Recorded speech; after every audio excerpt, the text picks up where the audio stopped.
आज कालांशटी को मोर समस्त भाई भौणी मानक स्वागत। आज आम पढ़ा कहल देखी।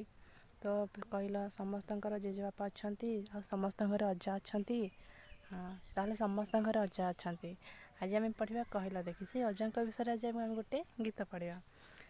पाकुआ पाटिटी अटे मोहर बाल धड़ा हो गलाणी मोर रीमा सीमा मोर पुअर झील कौन कही मते डाकिबे कह।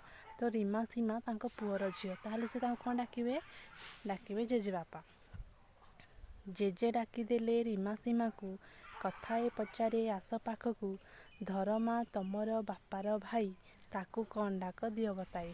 धरमा होछि तम बापांकर भाई तुमे ताकू कौन डाकिब तुमे डाकिब काका। जेजे डाकिदेले पुणी पाखकू जन्म देइछि जिए तुमको कौन कही तुमे ताहाकू डाक जिए जान आग हाथटी टेक। ताले कह किए आमको जन्म देइछि जी आमको जन्म देइछि ताको आमे ताको कौन डाकुछे आमे ताको माँ बोली डाकुछे।